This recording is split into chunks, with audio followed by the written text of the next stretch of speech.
Professor Emanuel Pessoa, ao vivo conosco aqui no Jornal Gente, falando sobre os assuntos da atualidade, mais atual que esse, impossível, professor, mas eu queria discutir uma outra questão com você, Emanuel, é sobre tarifaço. Trump pediu à União Europeia tarifas de até 100% contra a China e Índia para a compra de petróleo russo. Europa deve resistir, mas o que pode acontecer, professor? Como é que pode afetar o Brasil? A Europa não vai aplicar tarifas para a China nem para a Índia, até porque o comércio exterior da Europa com a China é gigantesco, tá? Aliás, vamos ser bem sinceros, o principal parceiro comercial da Europa não são os Estados Unidos, é a China, tá? Então eles não vão aplicar um tarifaço desse, porque assim como os Estados Unidos compram produtos industriais e tecnologia barato da China, a Europa faz a mesma coisa. Só que isso pode ter uma pressão na Europa para, pelo menos, se mover politicamente, pelo fato de que a Europa tem um forte superávit com os Estados Unidos, ao passo que a Europa tem um déficit com a China.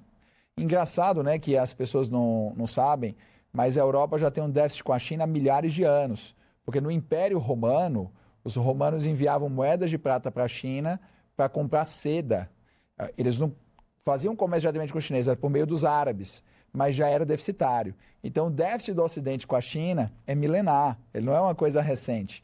Então, dentro dessa perspectiva, Sônia, o que a gente imagina que vai acontecer são mais discussões políticas, atritos e ameaças. Mas o Trump e a União Europeia já chegaram a um acordo recentemente.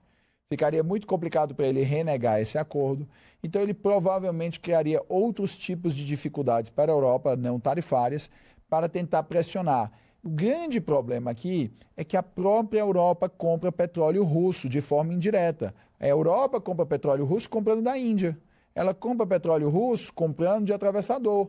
Porque a Europa não consegue não depender do petróleo russo. Eles fizeram uma bobagem gigantesca. No primeiro mandato do Trump, ele apontou isso olhando para os alemães numa reunião na ONU, que eles estavam ali, iam criar um problema para eles no futuro, porque eles estavam construindo os gasodutos e passando a depender de energia russa em vez do gás natural liquefeito que vinha dos Estados Unidos. E acabou se concretizando. E aí você tem que lembrar um outro detalhe. Você está em Paris, você vai saber melhor do que a gente. Está começando a esfriar na Europa. Quando chega o inverno, o que vai acontecer? O europeu vai ficar sem aquecimento, ele vai ficar sem gás, ele vai ficar sem petróleo. Na Europa, ESG não é meio ambiente, aspectos sociais e governança. ESG para o europeu médio é Europa sem gás. Então, quando a Europa está sem gás, a Alemanha manda desmatar a Floresta Negra para ter lenha para aquecer, os europeus relaxam sanções por canais laterais, porque, como se diz lá na minha terra, no Ceará, quando a farinha é pouca, o pirão é meu.